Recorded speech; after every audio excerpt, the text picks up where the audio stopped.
चार प्रकार के भक्त बताए, निर्गुण, सगुण, रजोगुण और तमोगुण। ये चार प्रकार के गुणयुक्त भक्त होते हैं ठाकुर जी के। हम कौन से हैं? ठाकुर जी कहते हैं तमोगुणी भक्त वो है जो मेरे पास आकर के दूसरे की निंदा करता है। हे ठाकुर जी, मेरा पड़ोसी बहुत बढ़िया कमा रहा है, कुछ किसी भी प्रकार मुझे उससे आगे पहुंचाओ। जो दूसरे की अवहेलना करते हुए मेरी पूजा करता है वो है तमोगुणी भक्त। भगवान कहते हैं मुझको प्रिय नहीं है। दूसरा कौन है? तो कहते हैं रजोगुणी भक्त। बोले रजोगुणी भक्त जो है वो संसार की प्रत्येक वस्तु मुझसे मांगता है, मुझे नहीं मांगता। गाड़ी दे दो, ये दे दो, वो दे दो, सब मांग लेता है, लेकिन मेरी इच्छा नहीं रखता। ये रजोगुणी भक्त, ये भी मुझको पसंद नहीं है। उसके बाद आते हैं सतोगुणी भक्त। बोले सतोगुणी भक्त कैसे होते हैं? बोले ठाकुर जी से कुछ मांगते नहीं है, बस ठाकुर जी से कहते हैं आप अपनी कृपा बनाए रखना, आपने सब बढ़िया दिया है, पत्नी बच्चे सब बढ़िया हैं, बस ये बनाए रखना है। ये सतोगुणी भक्त हैं। और बोले निर्गुण भक्त कौन है? बोले निर्गुण भक्त मेरे सामने आके भुजा उठाते हैं, मैं तेरा तू मेरा, बस। ये निर्गुण भक्त है। ब्रज की गोपियां, इनकी भक्ति कैसी? बोले निर्गुण भक्ति है ब्रज की गोपियों की। एक गोपी यमुना किनारे नेत्र बंद करके बैठी थी। नारद जी महाराज ने पूछा किसका ध्यान धर रही हो? तो गोपी कहती है ध्यान धरते हैं संसार के लोग, हम तो आंख बंद करके चित्त में बैठे हुए कन्हैया से कहते हैं थोड़ी देर हमारे चित्त से निकल जाओ, थोड़ी देर चित्त से निकल के कहीं चले जाओ। क्यों? चित्त में बैठे रहते हो, कोई काम हम कर नहीं पाते, थोड़ी देर के लिए चित्त छोड़ के जाओगी तो घर में भोजन तो भी बना लेंगी हम। इसको कहते हैं निर्गुण भक्त। संसार के लोग ठाकुर जी की प्राप्ति के लिए कथा सुनते हैं, संसार के लोग ठाकुर जी की प्राप्ति के लिए ध्यान धरते हैं, लेकिन निर्गुण भक्त वो ध्यान धरता है कि ठाकुर जी थोड़ी देर के लिए तो चित्त छोड़ के जाएं।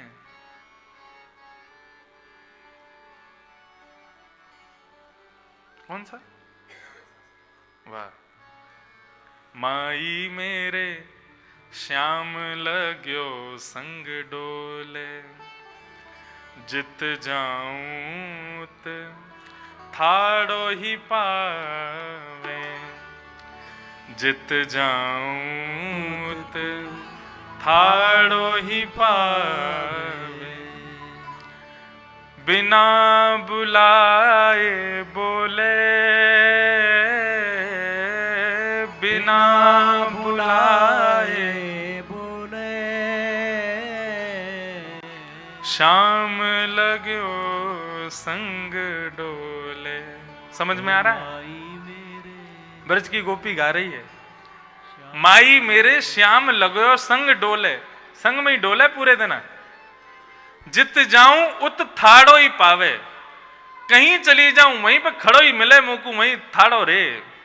और बिना बुलाए बोले, बात भी ना करेंगे, जबरदस्ती बोलेगा और भाभी क्या कर रही हो, कहां जा रही हो, कहां ते आ रही हो। ब्रज की गोपियों की स्थिति है। कल आएंगी ब्रज की लीला, तब गाएंगे पूरा पद, मीराबाई का भाव है। तो ये चार भक्त, इनका वर्णन भगवान कपिल ने किया अष्टांग योग आदि का वर्णन करते हुए। माता देवहूति से अंत में ठाकुर जी ने प्रश्न किया, मां आपको मेरे द्वारा बताए गए इस संपूर्ण संवाद में सब समझ में आया, इसका तत्वसार आपको क्या पता लगा, मुझे बताओ। तब मैया कहती है, अहो वतस्वपचोतो गरिया, यज्हुअग्ने वर्तते नाम तुभ्यं, ते पुस्तपस्ते जुहुवु स्वस्निरार्या, ब्रह्मानुचूर्णाम गृह्णन्ति एते। मुझे आपके संपूर्ण संवाद को सुनने के बाद केवल एक ही बात समझ में आई कि भैया आपका नाम ही सर्वश्रेष्ठ है। कोई कितना भी बड़ा पापी हो, कोई कितना भी बड़ा बैरी हो, कोई कितना भी बड़ा नास्तिक हो, कोई कैसा भी क्यों ना हो, यदि आपका नाम का आश्रय ले ले तो आपका नाम उसके समस्त प्रकार के पापों को, समस्त प्रकार के विकारों को दूर कर देता है। आपके नाम में आपसे ज्यादा सामर्थ्य है। ये बात कौन कह रही है? देवहूति माता कह रही है भगवान कपिल से। इस प्रकार यहां कपिल देवहूति संवाद विराम हुआ। कपिल भगवान अपने आसन पर खड़े हो गए। मैया, अब आपको और कुछ जानने योग्य शेष बचा नहीं, अब आप मेरा भजन करो। श्री देवहूति माता का अंग सिद्धता नाम की नदी बनकर के बहने लगा और भगवान कपिल सीधे पहुंचे गंगा सागर में। सारे तीर्थ बार बार, गंगा सागर एक बार। श्री गंगा सागर में जाकर के भगवान कपिल विराजमान हुए। बोलो कपिल भगवान की, देवहूति माता की। कपिल देवहूति संवाद को हम यहाँ विराम करते हैं और यहाँ से श्रीमद् भागवत का चतुर्थ स्कंद प्रारंभ होता है। चतुर्थ स्कंद में कथा आती है सती शिव चरित्र।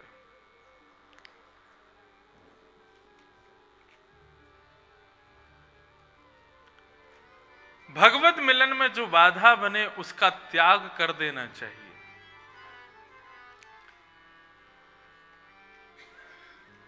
सती ने भगवान राम की परीक्षा ली, विश्वास का अभाव प्रकट किया, भगवान शिव ने उनका त्याग कर दिया।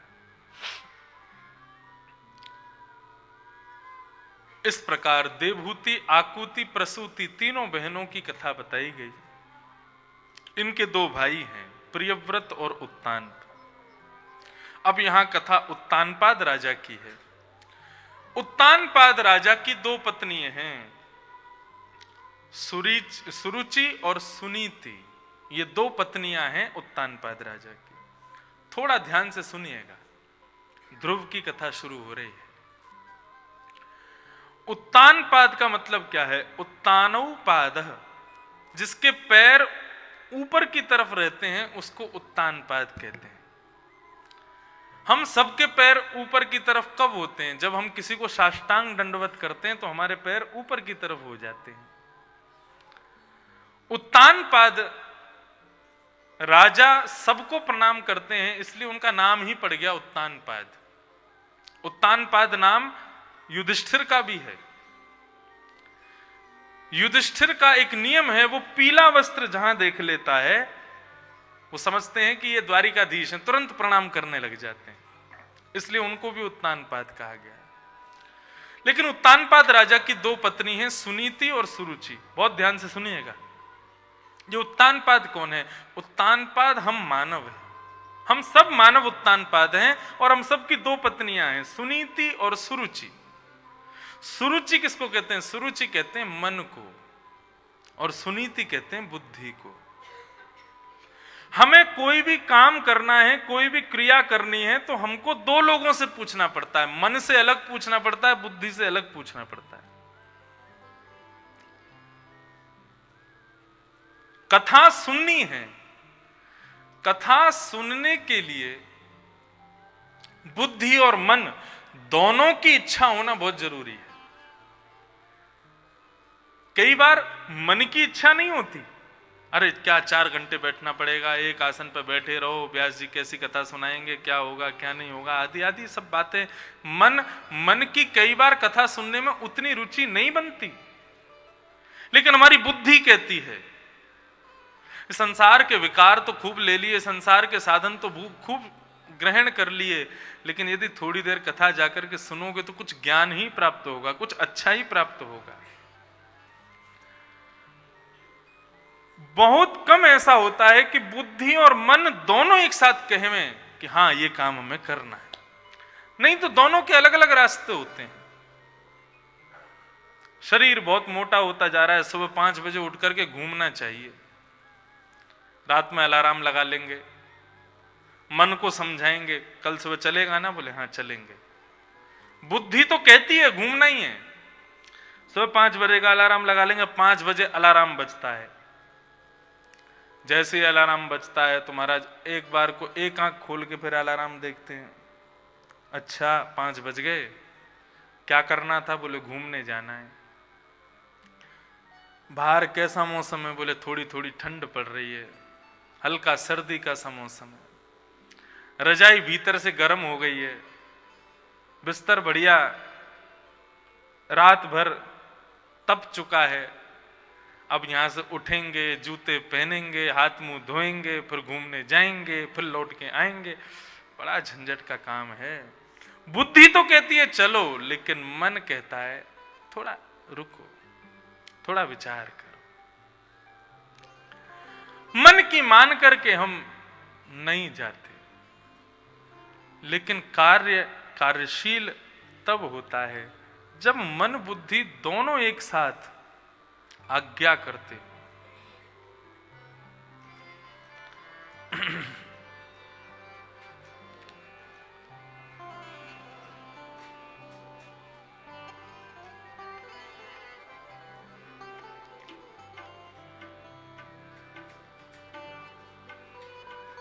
कार्यशील मन तब होता है जब बुद्धि के संग लग करके बात को स्वीकार करे। ऑनलाइन वाली आ गई हैं।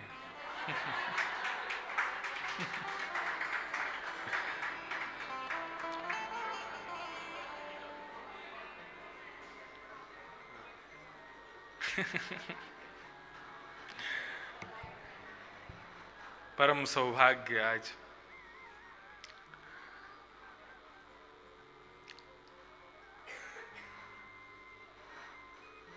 शास्त्र आज्ञा करते हैं कि श्रीमद् भागवत की कथा प्रसंग चल रहा हो और मध्य में यदि पिता आवे और व्यास कदंचित पिता को प्रणाम करना भूल जावे तो दोष नहीं है, लेकिन पुराण संहिता भागवत का वाचन कर रहा है व्यास और मध्य में मां आ जाए, और यदि व्यास सन्यासी भी है, हम तो गृहस्थी हैं, लेकिन यदि सन्यासी भी कोई व्यास है और उसकी भी जन्म देने वाली मां यदि आ जाए, तो कथा को कुछ क्षण के लिए रोक के मां को प्रणाम करना चाहिए। आज जन्मदात्री माता पधारी हैं, मां भी आई है और मां सी भी आई है, मां जैसी भी आई है। सबको मेरा बहुत बहुत प्रणाम वंदन। आज आपकी खूब प्रशंसा हो रही थी कथा में, इसलिए सब लोग उत्सुक बैठे थे आपसे मिलने के लिए। तो उत्तानपाद राजा की 2 पत्नियां हैं, सुनीति और सुरुचि। मन और बुद्धि, ये 2 पत्नियां हैं हम सबकी भी। मन आज्ञा करता है ऐसा करो, बुद्धि कहती है ऐसा नहीं, ऐसा करो। लेकिन अधिकतर आप किसकी आज्ञा मानते हो? सही से बताना, मन की मानते हैं कि बुद्धि की मानते हैं? मन की मानते हैं। यही हुआ उत्तानपाद के साथ। बड़ी पत्नी बुद्धि की बात ना मान करके, उनके प्रति रुचि ना रख करके, अच्छा एक बात बताऊं, मन की मानोगे, मन वो प्रदान करेगा जो आपको अच्छा लगता है, लेकिन बुद्धि की मानोगे तो बुद्धि वो प्रदान करेगा जो आपके लिए अच्छा है। दोनों में अंतर होता है। मुझे क्या अच्छा लगता है और मेरे लिए क्या अच्छा है, दोनों में अंतर है। कई बार हमें वो वस्तु अच्छी लगती है जो हमारे लिए अच्छी नहीं होती, लेकिन बुद्धि और मन में यही अंतर है। केवल आपको जो रुचि लगे वो मन देता है, और आपके लिए जो अच्छा है वो बुद्धि देती है। लेकिन हम लोग उसके प्रति ज्यादा आकर्षित रहते हैं जो हमें वो प्रदान करे जो हमको अच्छा लगता है, हमारे लिए अच्छा है, उसके प्रति हम ज्यादा आकृष्ट नहीं रहते।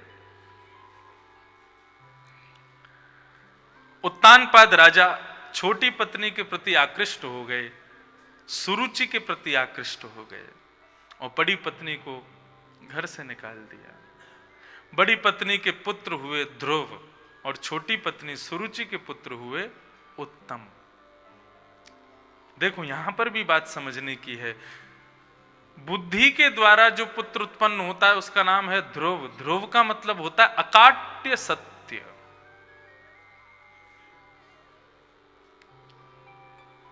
और छोटी पत्नी यानी कि मन से जो पुत्र उत्पन्न होता है उसका नाम है उत्तम। वही बात है, उत्तम मतलब क्या है? स्वरुचि को ही उत्तम कहते हैं। मुझे जो अच्छा लगता है उसको मैं उत्तम कहूंगा। भिंडी की सब्जी सबको बढ़िया लगती है, मुझे नहीं लगती बढ़िया। खूब कहते हैं इससे बुद्धि तेज होती है, इससे ये बढ़िया होता है, उससे वो बढ़िया, लेकिन नहीं लगती भाई, तो कैसे खा लूं उसको? कई लोग होते हैं उनको टमाटर अच्छे नहीं लगते, तो भोजन में टमाटर नहीं दिखना चाहिए, टमाटर दिख जाए तो वो भोजन नहीं करते। सुरुचि और सुनीति, बस यही अंतर है दोनों। तो उत्तम की प्राप्ति होती है मन से और ध्रुव की प्राप्ति होती है बुद्धि से। ध्रुव बालकों के साथ खेल रहे थे तो सब बालकों ने एक दिन पूछा, ध्रुव तुम्हारी मां का तो हमने दर्शन किया, तुम्हारे पिता कौन है? ध्रुव बोले, पिता कौन होते हैं? बोले, बिना पिता माता के पुत्र कहां से हो सकता है? पिता तुम्हारे भी होंगे, जैसे हमारे भी माता पिता हैं ऐसे तुम्हारे भी पिता होंगे। ध्रुव ने जाकर के आज अपने मां से कहा पहली बार, मां मेरे पिता कौन है? सुनीति ने जब ध्रुव के मुख से पिता शब्द सुना तो मन में विचार करने लगी, कब तक छुपाऊंगी, आज बता ही देती हूं। तब कहा, बेटा ये जो सामने महल है इसके जो राजा हैं वो तुम्हारे पिता हैं। अपने पिता की गोद में बैठने की इच्छा रखते हुए, पिता को देखने की इच्छा रखते हुए श्री ध्रुव जी महाराज राजभवन में प्रवेश कर गए।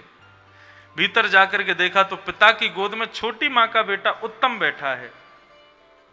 जैसे ही पिता की गोद में बैठने के लिए आगे बढ़े, छोटी मां ने आकर के रोका और कहा, ध्रुव यदि राज सिंहासन पर बैठना है तो तुमको मेरे गर्भ से जन्म लेना पड़ेगा।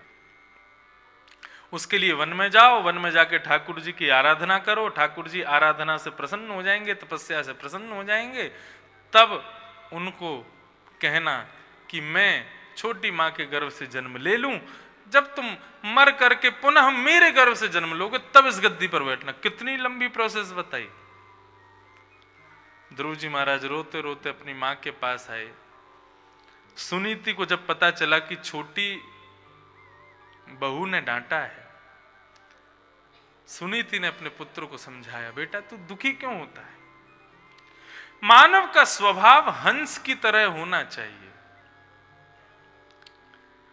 हम अपने लिए कोई बात सुनते हैं तो उसमें वही लो जो तुम्हारे लिए श्रेयस्कर हो। हंस का गुण क्या होता है कि दूध और जल को एक कर दिया जाए तो हंस दूध पी जाता है, जल छोड़ देता है, क्योंकि जल लेने की उसकी इच्छा नहीं है। हम लोग किसी शादी ब्याह में जाते हैं तो स्वयं थाली लगाते हैं तो उसी सब्जी को लेते हैं जो हमको अच्छी लगती हो, भले ही वहां 100 प्रकार की सब्जी बनी हो, भले ही वहां 10 प्रकार के मीठे बने हों, लेकिन जिसमें हमारी रुचि होगी हम वही तो लेते हैं। अपनी रुचि का प्रयोग कब करना चाहिए? जब आपको कोई अपशब्द कह रहा हो, आपसे कोई कुछ गलत कह रहा हो, या कई बार ऐसा होता है कि कोई व्यक्ति हमारी भलाई के लिए कहता है लेकिन हमको ऐसा लगता है कि हमसे चिढ़ता है इसलिए ऐसे बोल रहा है। ऐसा नहीं है। आप केवल वही ग्रहण करो जो आपके लिए उचित हो। ध्रुव की माताजी ध्रुव को समझाती हैं, छोटी मां ने कहा तू वन में जाकर के भगवान से प्रार्थना कर कि मैं पुनः जन्म लूं छोटी मां के गर्भ से। बाकी बात छोड़ बेटा, केवल इतना सुन, तू वन में जाके भगवान का भजन कर। इसके आगे क्या कहा, इसके पहले क्या क्या सब भूल जा। छोटी मां ने इतना कहा, तू वन में जाके भगवान का भजन कर, बस इसको ग्रहण कर। क्योंकि बाकी की बातों को स्वीकार करेगा तो दुखी रहेगा, केवल इतना स्वीकार करेगा तो प्रसन्न रहेगा। वो गुरु है तेरी, अभी जा वन में। नन्हे से ध्रुव जी 5 वर्ष की आयु में आज वन को प्रस्थान कर रहे हैं। छोटे छोटे चरण हैं, छोटे छोटे हाथ हैं, धोती पहनी है, माथे पर तिलक लगाया है, अपनी मां की आज्ञा से आज वन में जा रहे हैं। वन की ओर जाने लगे। श्री नारद जी महाराज ने जैसे ही दर्शन किया ध्रुव जी का, परीक्षा लेने के लिए पहुंच गए। नारद जी महाराज को देखते ही ध्रुव जी ने प्रणाम किया। बंधुओं, बच्चों को इतना तो सिखाना चाहिए, भले ही कोई व्यक्ति वैष्णव ना हो, भले ही कोई व्यक्ति भक्त ना हो, लेकिन बालकों को इतना पता होना चाहिए कि माथे पर तिलक है, पीछे शिखा है, नीचे धोती है, तो ये वैष्णव हैं, इनको देख करके हाथ जोड़ करके मुझे प्रणाम करना चाहिए, मुझे दंडवत करना। कई घरों में हम जाते हैं, सब प्रणाम करते हैं, कई जगह जाते हैं तो माता पिता अपने बालकों से कहते हैं महाराज जी आए प्रणाम करो, तो आके कहें hi hello what's your name.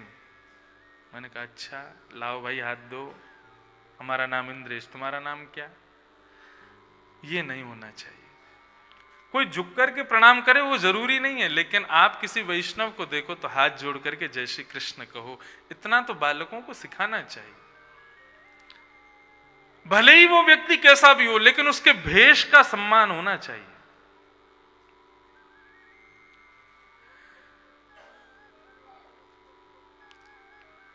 एक राजा था, ध्यान से सुनिएगा। उस राजा को कुष्ठ रोग हो गया। तो कुष्ठ रोग हुआ तो वैद्यों ने कहा कि भाई हंसों को मार करके उनके भीतर से कुछ निकालेंगे, उसका एक औषधि बनाएंगे, वो औषधि जब इस राजा को दी जाएगी तब इसका रोग दूर होगा। राजा ने हंसों को पकड़ने के लिए सैनिक भेजे मानसरोवर में। मानसरोवर में हंस पकड़ने के लिए सैनिक गए, तो जैसे ही सैनिक उनको पकड़ने जाए हंस दूर भाग जाएं। सैनिकों ने कहा कैसे पकड़ा जाए इन हंसों को। तभी सैनिक क्या देखते हैं, कुछ संत मानसरोवर पर भ्रमण कर रहे थे, तो संत जैसे ही मानसरोवर पर आए तो हंस आकर के उन संतों के आसपास घूमने लगे, बैठने लगे। उनसे नहीं डरते, हम सैनिकों से डर रहे हैं। तो सैनिकों ने संतों का भेष बनाया, पीले कपड़े पहने, तिलक आदि लगाए, संतों का रूप धारण करके हंसों को पकड़ने गए। उन हंसों ने जब देखा कि ये संत भेष में वही सैनिक आ रहे हैं हमको पकड़ने के लिए, हंस चाहते तो दूर भाग जाते, लेकिन उन्होंने संत भेष की मर्यादा रखी, संत भेष का सम्मान किया और स्वयं को बंदी बनवा लिया। दोनों हंसों ने, वे जानते थे कि ये हमको पकड़ ले जाएंगे, लेकिन इसलिए अपने आप को बंदी बनवाया क्योंकि वे संत भेष में हैं, भेष का सम्मान है।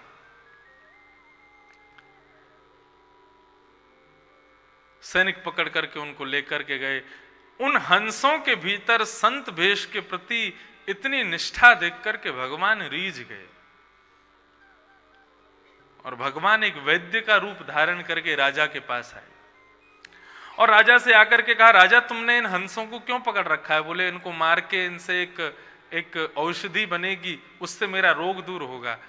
भगवान ने कहा इनको मारने की जरूरत नहीं है, मेरे पास औषधि है, मैं चाहूं तो तुम्हारा रोग दूर कर दूंगा।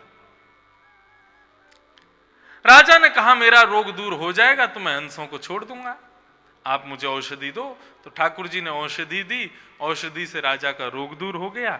रोग दूर होते ही उन्होंने हंसों को मुक्त कर दिया। जब हंसों को पुनः मुक्त करते हुए समस्त सैनिक जा रहे थे, तब हंस उनको बताते हैं कि जब तुम लोग आए थे ना संत वेश धारण करके, तब हमको पता था कि तुम संत नहीं हो। सैनिकों ने कहा तुमको पता था हम संत नहीं हो। बोले हाँ हमें पता था। तो फिर तुमने अपने आप को बंदी क्यों बनवाया। बोले केवल और केवल आपके वेशभूषा को देख के, कहीं संत स्वरूप का अपमान हमसे ना हो जाए, इसलिए हमने अपने आप को बंदी बनवाया। और तुमको पता है ये जो वैद्य राजा को औषधि देने आए ये कोई और नहीं थे, हमारे भीतर संत भेष के प्रति इतनी निष्ठा देख करके स्वयं ठाकुर जी आए थे और आकर के उन्होंने राजा को औषधि दी। इस बात को सुनकर के उन सैनिकों के हृदय में आया, संत भेष केवल झूठ को धारण किया, इतनी बड़ी लीला हो गई। यदि वास्तव में हम संत ही हो जाते तो क्या होता। उसी समय संत स्वरूप धारण कर लिया। तो भेष की मर्यादा बालकों को पता होनी चाहिए। भेष किसी का ऐसा है तो हमको उसके सामने किस प्रकार प्रदर्शित होना है। श्री ध्रुव जी महाराज ने नारद जी को देखते ही प्रणाम किया। नारद जी महाराज कहने लगे, बालक तुम कहां जा रहे हो? बोले मैं वन में जा रहा हूं। क्यों जा रहे हो? बोले ठाकुर जी का भजन करने जा रहा हूं। नारद जी महाराज ने कहा, लेकिन ठाकुर जी तो वन में नहीं रहते। तब ध्रुव जी बोले, वो तो ठीक है, लेकिन आप पहले अपना परिचय दीजिए, आप कौन हो? तब नारद जी महाराज ने परिचय देते हुए कहा, हम नारद हैं।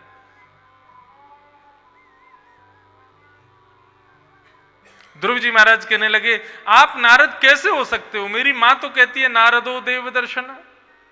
भगवान बाद में मिलते हैं, नारद जी पहले मिलते हैं, लेकिन आप कैसे नारद हो? मुझे मिलकर के कह रहे हो कि वन में मत जाओ।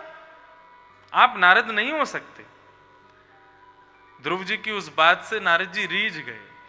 बोले वाह, ये बालक सच्चा भक्त है, ये जानता है कि नारद के लक्षण क्या है। नारद जी ने हृदय से लगाया और कहा, बेटा ठीक है, तुम वन में जाओ, भगवान का भजन करो, लेकिन भजन में करोगे क्या? ध्रुव जी बोले, मुझे तो कुछ आता नहीं है, मैं तो बोलना भी अभी कुछ दिन पहले ही सीखा हूं। तब नारद जी बोले, गुरु कृपा के बिना भगवत प्राप्ति हो सकती है, लेकिन यदि गुरु श्रेष्ठ प्राप्त हो जाए और उस गुरु की आज्ञा आपको मिल जाए तो फिर गुरु की जिम्मेवारी बन जाती है कि भगवान मिलने चाहिए। एक जिम्मेवार व्यक्ति साथ में होना चाहिए। माता पिता साथ होते हैं तो बालक निष्फिक्र रहता है। क्यों? उसको पता है कि मेरी आधी से ज्यादा जिम्मेवारी उनके हाथ में है। गुरु जीवन में क्यों होना चाहिए? हम भगवत प्राप्ति के लिए साधन तो हमें पता ही है क्या करना है क्या नहीं करना है, लेकिन कोई जिम्मेदारी तो उठाए कि भगवान मिलने चाहिए मुझको। कौन उठाएगा? गुरु उठाएंगे। हमने गुरु से दीक्षा लेकर के, दक्षिणा देकर के कोई गुरु के ऊपर उपकार नहीं किया, बल्कि जिम्मेदारी बढ़ा दी उसकी। अब तुम्हारी जिम्मेदारी है, मेरा ध्यान रखना। अब गुरु जितना भी भजन करेगा। अच्छा एक और बात, गुरु सोच करके जान करके जिम्मेदारी उठावे कि मेरे शिष्य का कल्याण होना चाहिए, ऐसा नहीं है। विदेशों में तनख्वाह आती है ना अकाउंट में, तो उसके बाद में आपके लोन आदि जो होते हैं और जो मॉर्गेज वगैरह चल रही होती है, आपको देनी नहीं पड़ती, टैक्स अपने आप कट जाता है। पहला मैसेज आएगा कि आपकी जो कमाई है वो आ गई, दूसरा मैसेज आएगा कि ये बिजली का बिल कट गया, या घर का बिल कट गया, गाड़ी का वो कट गया, ये सब धीरे धीरे सब अपने आप कट जाता है वहां से। ठीक उसी प्रकार जब हम गुरु दीक्षा ले लेते हैं, किसी को अपना गुरु बना लेते हैं, उसके बाद गुरु यज्ञ भी करेगा, तो यज्ञ का फल जैसे ही गुरु के पास आएगा अपने आप करते चलेगा। ये दिल्ली वाली शिष्या को गया, ये बम्बई वाली शिष्या को गया, ये कलकत्ता वालों को गया, ये उनको गया, सबका बंटवारा हो जाता है गुरु के पास। उसकी जिम्मेवारी है, इसलिए गुरु होना चाहिए। नारद जी महाराज के गुरु श्री ध्रुव जी के गुरु के रूप में व्यवस्थित हुए श्री नारद जी, और नारद जी ने कहा, बेटा वन में जाओ और इस भजन का पाठ करना। कौन सा? ओम नमो भगवते वासुदेव। इस श्लोक का खूब जप करना, भगवान तुमको मिल जाएंगे। मैंने एक दिन कथा में कहा था, नाम कैसे भी बोलो, जैसे पंजाब के लोग हैं वो कृष्ण नहीं बोलते, किशन बोलते हैं ना, उल्टा सीधा ही बोलते हैं, कुछ भी बोल देते हैं, बिंदरावन, वृंदावन बिंदरावन, ऐसे थोड़े बहुत अशुद्ध उच्चारण करते हैं ठाकुर जी के नाम का, स्थान का, धाम का। क्या उससे अपराध लगता है? नहीं। कैसे भी जपो, जपो, कैसे भी जपो।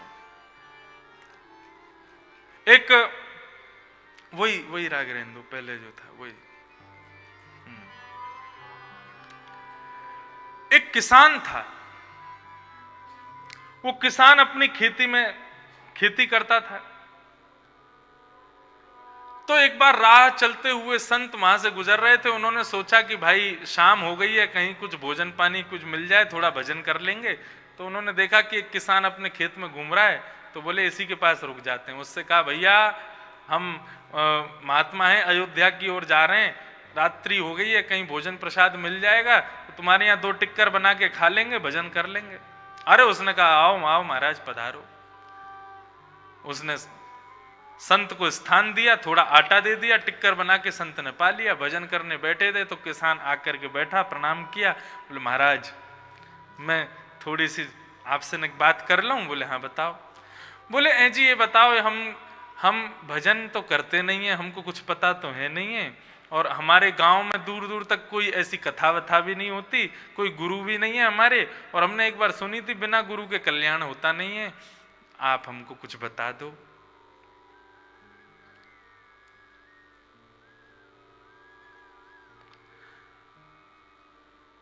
बोले अब देखो गुरु तो अब क्या बनोगे, हम तुमको ठाकुर जी का एक नाम बता देते हैं, उसका तुम खूब जाप किया करो।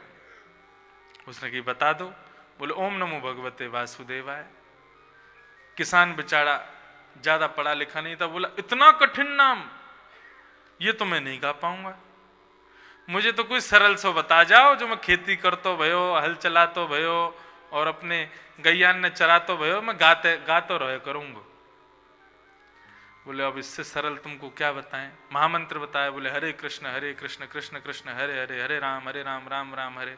अरे महाराज यहाँ में तो बहुत जीव घूम जाएगी हमारी, इतना बड़ो न एक छोटो सा कोई बता जाओ, ऐसा नाम दे जाओ जाको हम गा सकें। तो बोले अब तुमको क्या बताएं, बहुत सारे नाम बताए, सब उसको कठिन लगने लगे। संत बेचारे बोले तुम मुझको भजन करने नहीं दोगे, अंतिम बता रहे कृष्ण चंद्र, केवल इतना बोला करो। ए जी दोबारा बताना। बोले कृष्ण चंद्र। अच्छा कृष्ण चंद्र। बोले हाँ। बोले इसका जाप किया करो। ठीक है। अब तो कृष्ण चंद्र कृष्ण चंद्र कृष्ण चंद्र रात भर बैठ करके उसने भजन किया। सुबह तक वो पदभ्यंश हो गया उसका, वो कृष्णचंद्र की जगह कुछ और बोलने लग गया। बोलते बोलते बोलते अब वो खेती करने के लिए जब गया तो उसकी अब इतना व्यस्तता खेती में कि नाम बोले तो खेती नहीं कर पाए, खेती करे तो नाम भूल जाए। तो उसने अपनी पत्नी को कहा सुन यहाँ पे आ। बोले हाँ मैं तुझको एक नाम बता रहा हूं, मैं जितनी देर खेती करूं उतनी देर तू नाम बोलती रही हो, मेरा भजन तू करती रही हो। तो उसने पत्नी को जो बताया, पत्नी ने उसका भी आधा कर दिया, उसने कर दिया खसीटे चंद्र, खसीटे चंद्र खसीटे चंद्र खसीटे चंद्र, नाम जप रही थी। और वो किसान खेती कर रहा था, खेती करके लौट के हाँ भाई मेरा नाम दे दे। बोले खसीटे चंद्र। बोले हाँ खसीटे चंद्र। दिन रात उसने यही भजन किया, खसीटे चंद्र। वर्षों तक वो यही नाम गाता रहा। बोले संत बता के गए थे खसीटे चंद्र। अब खसीटे चंद्र करता करता बेचारा उसका अंतिम समय आया। अंतिम समय आया तो जैसी उसकी मृत्यु हुई तो ठाकुर जी अपना गरुड़ लेकर के आए उसको ले जाने के लिए, और उसका कल्याण करके ठाकुर जी लेकर के गए, उसको वैकुंठ में विराजमान किया। रुक्मणी जी बोली एक बात बताओ, नाम तो वो अशुद्ध बोल रहा था आपका और आपने फिर भी उसका कल्याण कर दिया। बोले देखो नाम भले ही अशुद्ध बोल रहा था, लेकिन मन में उसके यही चल रहा था कि मैं नाम भगवान का ले रहा हूं, भले ही वो गलत बोल रहा था। और दूसरी बात एक बात बोले, खसीटे चंद्र मेरा नाम है। लक्ष्मी जी बोली खसीटे चंद्र कब नाम पड़ा? बोले कि मैया यशोदा जब हमारा श्रृंगार कर देती, खूब बढ़िया सजा धजा देती, और वाके बाद जब हम घुटने से चल के अपने सारे श्रृंगार को बिगाड़ देते, तो फिर यशोदा मैया हमारे अस्तव्य व्यस्त वस्त्रों को देख करके, पूरे तन पर मिट्टी लगी देख करके बोलती पूरे दिना घसीट तो रे खसीटे चंद्र। तो मैया ने मेरो नाम रखो खसीटे चंद्र। तो भाव कुभाव अलख आलस हो, नाम जपत मंगल दिस दस। कैसे भी जपो जपो। ओम नमो भगवते वासुदेवाय। ये मंत्र प्रदान किया श्री ध्रुव जी महाराज को। ध्रुव जी महाराज मधुवन में गए और मधुवन में जाकर के इस मंत्र का खूब जप किया। 1 महीना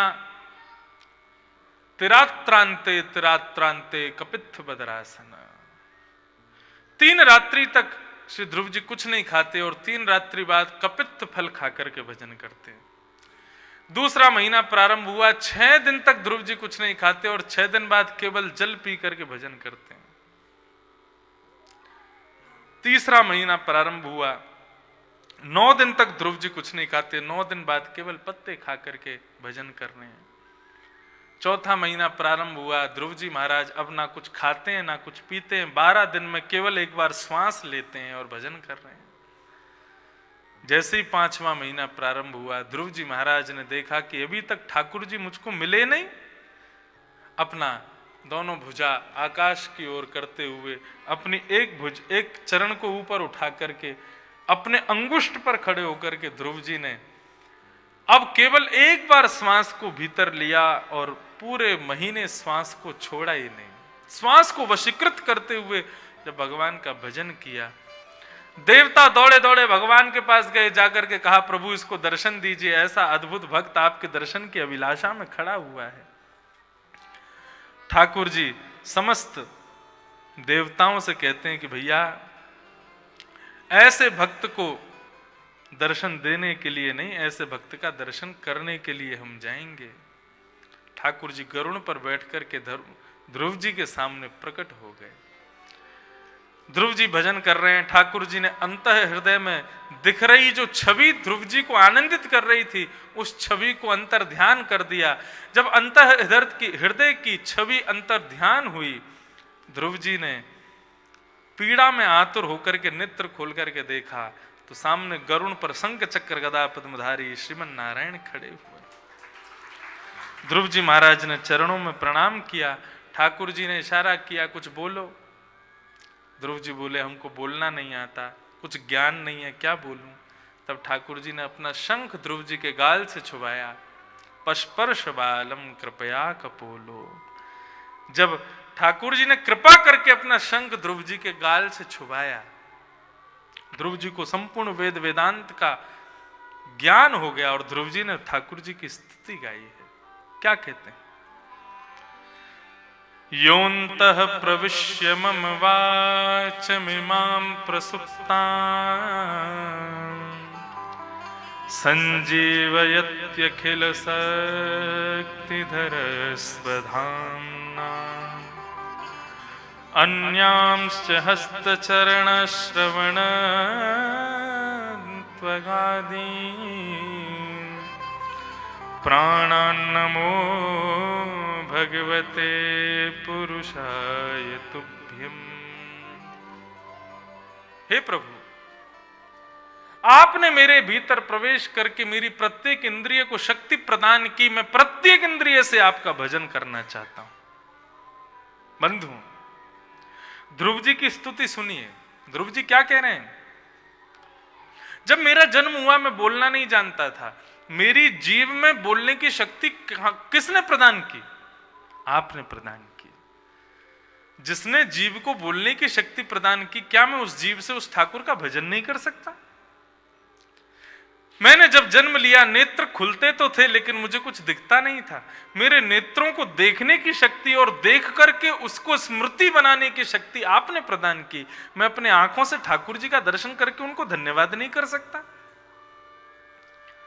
मुझे कान ठाकुर जी ने दिए लेकिन इन कानों से सुनकर के ज्ञान प्राप्त करने की शक्ति मुझे ठाकुर जी ने प्रदान की। क्या मैं इस कान से ठाकुर जी का कथा सुनकर के ठाकुर जी को धन्यवाद नहीं कह सकता? ध्रुव जी कह रहे हैं हमारी प्रत्येक इंद्रिय को शक्ति ठाकुर जी ने प्रदान की, इसलिए अपनी प्रत्येक इंद्रिय से ठाकुर जी को धन्यवाद कहो, तभी तुम्हारी भक्ति सचल होगी। केवल मुख से कीर्तन करके, हाथ से करताल बजा करके भजन करने मात्र से कल्याण नहीं होगा। प्रत्येक इंद्रिय लग जाए ठाकुर जी की सेवा में। मुझे कभी कभी लगता है व्यक्ति एकादशी के दिन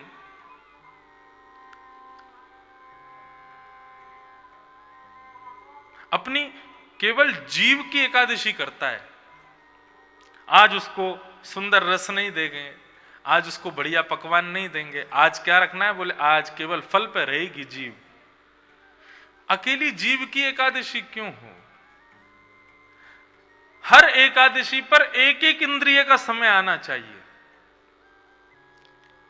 आज कानों की एकादशी करेंगे, बोले कानों की एकादशी कैसे होगी? कर्ण एकादशी का मतलब आज कानों से सुबह एकादशी प्रारंभ होगी और जब तक पारायण करेंगे तब तक कानों से केवल हरि संकीर्तन सुनेंगे।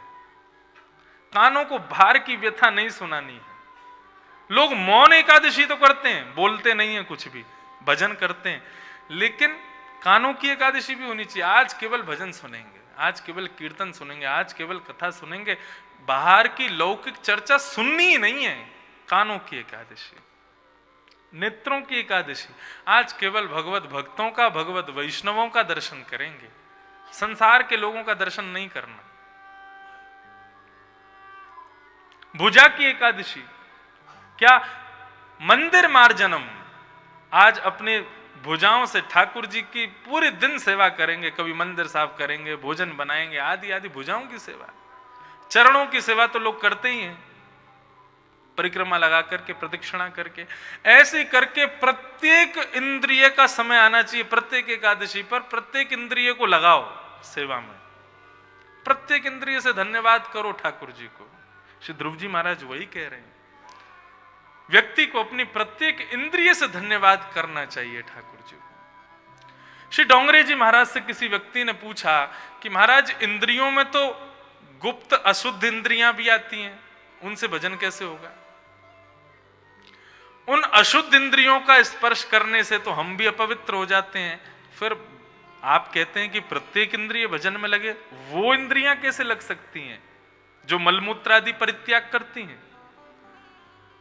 डोंगरे जी महाराज कहते हैं, प्रातःकाल उठ करके केवल इतना विचार कर लो कि मेरे भीतर ठाकुर जी बैठे हैं, ठाकुर जी भीतर बैठे हैं, तो भीतर भी स्वच्छता रहनी चाहिए, पवित्रता रहनी चाहिए। इतना मन बनाने के बाद निवृत्त होने जाएंगे, वही भजन मान लेंगे, वह गुप्त इंद्रियों का भजन है। अपने शरीर को ठाकुर जी का निवास स्थान मान करके उसको स्वच्छ रखने की भावना से निवृत्त होना भी भगवत भजन है। इस प्रकार श्री ध्रुव जी महाराज प्रत्येक इंद्रिय से भजन करते हुए एक श्लोक में, आज हमको कृष्ण जन्म भी करना है, अभी बहुत धीरे चल रही कथा। श्री ध्रुव जी महाराज अंत में एक बात कहते हैं, ये बात कह करके आगे चलूं। ध्रुव जी कहते हैं, प्रभु एक वरदान दे दो। भगवान बोले क्या चाहिए?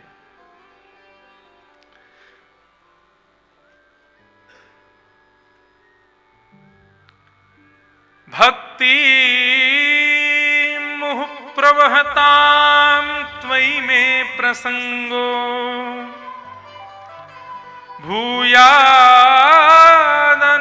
महताम अमलाशयानाम येनांजसौल्वणमुरुव्यसनम भवाब्धिम निश्ये भवद्गुण कथामृतपान मत्त। ध्रुव जी महाराज कहते हैं, प्रभु एक वरदान दे दीजिए। भगवान बोले क्या वरदान चाहिए? बोले प्रभु मेरी आसक्ति हो जाए। आसक्ति किसमें हो जाए? बोले आपकी कथा सुनाने वाले कथाकारों के प्रति मेरी आसक्ति हो जाए, आपकी कथा के प्रति मेरी आसक्ति हो जाए। भगवान बोले मैं नहीं चाहिए तुझे, मेरा आश्रय नहीं चाहिए, मेरे में आसक्ति नहीं चाहिए, मेरी कथा में आसक्ति चाहिए। तो ध्रुव जी महाराज कहते हैं, बोले प्रभु प्रेमी पास रहता है ना, तो थोड़े थोड़े समय बाद प्रेमी के प्रति भी प्रेम कम होने लग जाता है, लेकिन जब प्रेमी दूर रहता है ना, तो प्रत्येक क्षण उसके प्रति प्रेम बढ़ने लग जाता है। पुत्र यदि दूर रहे तो मां को निरंतर उसकी याद आती है, और पुत्र यदि घर में ही पड़ा रहे तो 2-4 दिन में पिटाई भी खाएगा बेचारा। क्यों? रोज दिखता है सामने, क्या करेंगे, पिटेगा फिर तो। लेकिन दूर रहता है तो उसके प्रति प्रेम उमड़ता है। जब आता है तो माँ अपने हाथ से भोजन बनाती है, घी खिलाती है, मक्खन खिलाती है। क्यों? इतने दिन में आया। ये वियोग जो है ना, ये वियोग ही संयोग को और सुखद बनाता है। ध्रुव जी कहते हैं आप मेरे पास रहोगे ना, तो ये आंखें पलक झपकेंगी ना, वह भी वियोग है, और वो वियोग मुझे मिलेगा ना तो मुझे आनंद नहीं आएगा प्रभु। इसलिए प्रभु कृपा करके मुझे अपनी कथा में रति करवा दो। क्यों? क्योंकि कथा में आप नहीं होते हो, लेकिन कथा के माध्यम से आपका चित्र, आपका अनुभव निरंतर प्रत्येक इंद्रिय का स्पर्श करता रहता है। इसलिए मुझे आपके दर्शन से ज्यादा आपकी कथा में रति हो जाए, ऐसी कृपा मेरे ऊपर कर दो, ऐसी करुणा मेरे ऊपर कर दो।